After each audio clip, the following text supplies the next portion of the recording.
Bobby Kevin here from Studio MMA and MMA Net right after the pre-fight press conference at UFC 136. Then can you talk about Fan Expo that's going on Friday and Saturday? Yeah, we're doing it again here in Houston. For people who've never been to a Fan Expo, it's awesome. It's fun.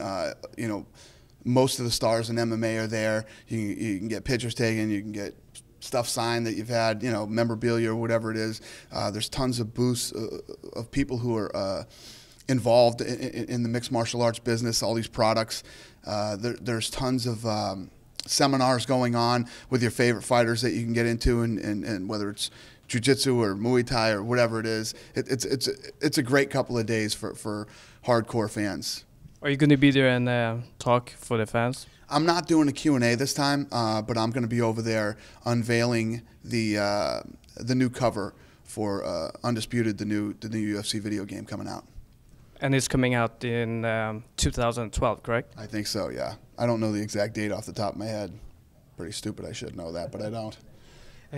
We were at the Fan Expo up in Toronto. Did you guys change anything this time in Houston? You know what? As we keep doing it in all these different cities, obviously, much like the event that we do now, we get better at it, and we there's things that need to be tweaked and fixed, and add certain things to make it better every time. So yes, every time we do a Fan Expo, it gets better and better. Better and better. And also for the fans who are not going to be able to come here into Houston, are you going to broadcast anything on UFC.com from the Fan Expo? Yeah, I think there's lots of things that are going on over there that the fans will be able to see either through UFC.com or all the other media sources that will be covering it. Nice. And also, if we talk about UFC 136 today at the press conference, it seems like this was the most quiet press conference I've been to. But at the same time, all these 6 fighters who appear today, they all can fight. Right. Can you just talk through about the main card and Brian Stann versus Chael Sonnen? Yeah, I think that, Frankie Edgar and Gray Maynard, this is their 3rd time here, and there's so much anger and animosity built up between these two. They're not the kind of guys that are going to sit here and smash each other verbally. They're going to smash each other physically, the night of the fight. They both want that belt so bad. Gray Maynard knows. Gray Maynard knows he has to win this fight on Saturday night to be back in the title picture anytime soon.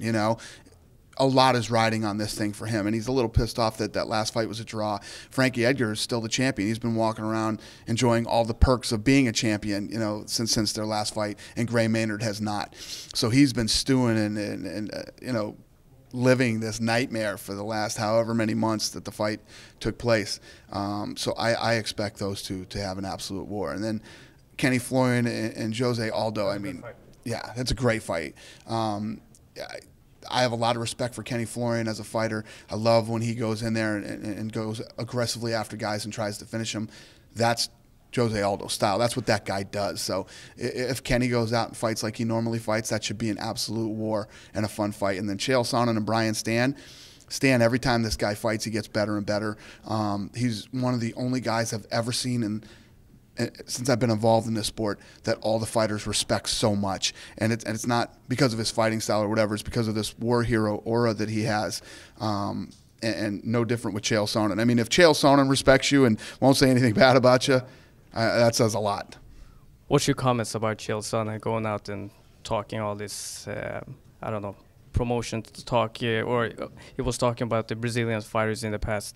What's your comments about that? He's crazy, man. I mean, I think when we were down in Brazil, everybody saw how passionate the Brazilians are about not only their countrymen and the fight, but about being Brazilian.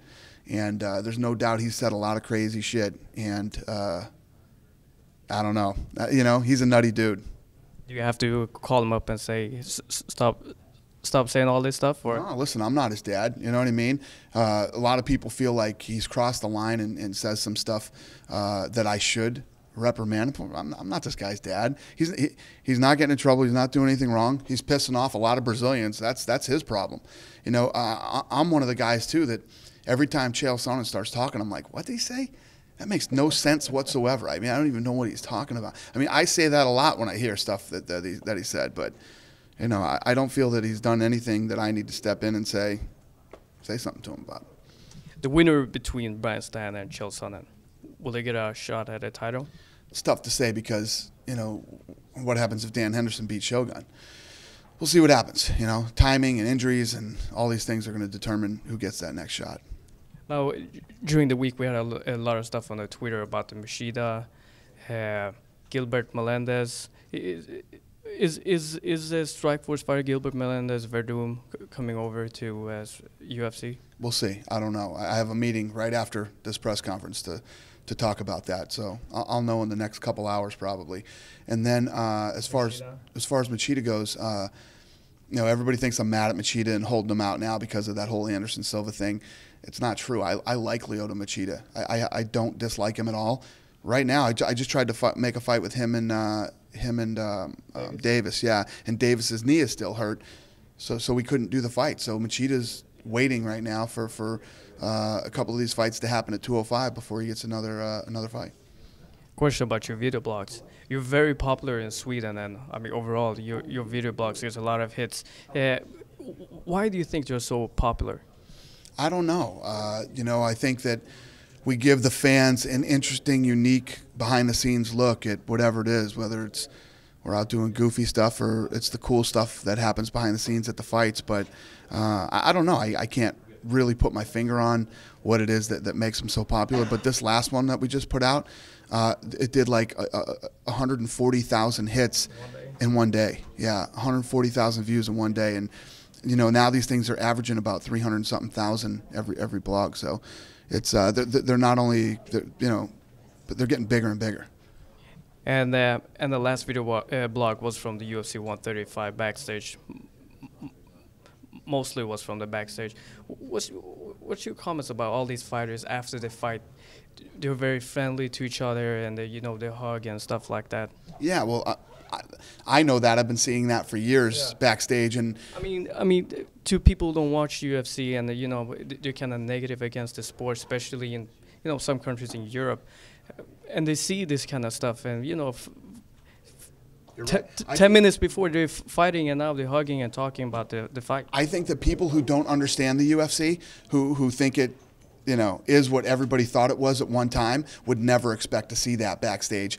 And what's cool is, and that's kind of the perspective that we wanted to show you guys. You know, Elliot goes back there with his little, it's a camera about this big. It's not like he's back there with some huge camera. So most of the time, these guys don't even know they're being filmed back there when he's back there filming them. And what separates these guys in the medicals is a black sheet.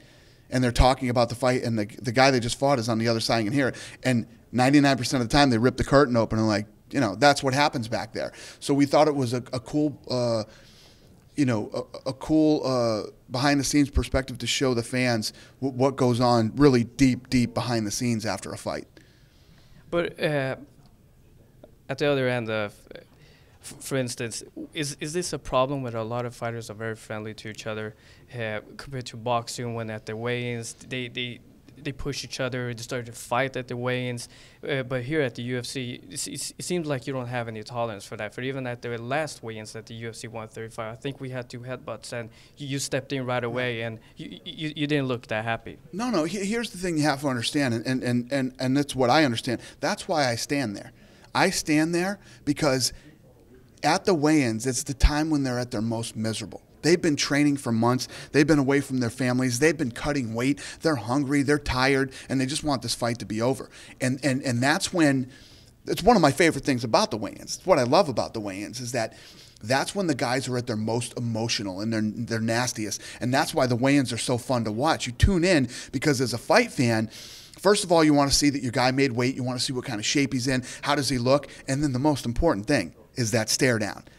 That's where you feel like somebody either gets or doesn't get the mental edge in this fight. And there's nothing more fun than a great stare down. I mean, when Frankie and Gray stared down here today, all the crowd that was in here went crazy over that. That's the best part of being a fight fan. But what shouldn't happen is, listen, there's gonna be times when their emotions get high and they're gonna want to push the head or put their hands on the other guy, and I'm there to make sure that doesn't happen, because they don't really want to fight right there and then. It's not what they want to do, but they're just so emotional, it all comes out. It's what makes the weigh-in so fun. But I'm there to make sure, for instance, Mayweather and Ortiz. Mayweather strangling him, choking him. Yeah. You don't put your hands on another guy like it's just stupid. And you know, again, the boxing guys don't control stupid shit like that. And what does that do? It then bleeds over into the fight.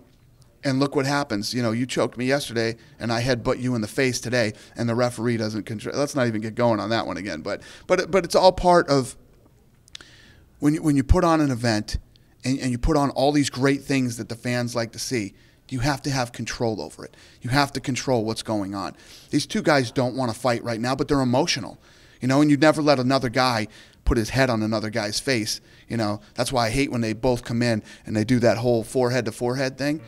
It's all we need is somebody getting cut. Nobody wants that, not the fighters either. Last question. Do you ever get a gut feeling when you see a stare down who's going to win? Can you see it? No, because, you know, there's been so many things. This season of The Ultimate Fighter, Micah Miller comes in, and from the stare down, I X'd the other guy off on my board. Did you see it? Yeah. I crossed the guy off. I said, dude, you should have saw this stare down. He looked like, when I picked him and I said, Micah Miller, and the kid went like this. He was like, out of all the guys I got to fight here, I get Micah Miller. And then they come up, and Micah was in his face like this, and the kid was like looking around like, that dude's done. He's not. There's no way he's going to win this fight. So I crossed him off, and I was wrong. So you can't tell, but it's fun to watch and to kind of say, oh, I think this guy has the mental advantage or whatever the deal might be. Thank you so much for your time. All right. Thank you. Brother.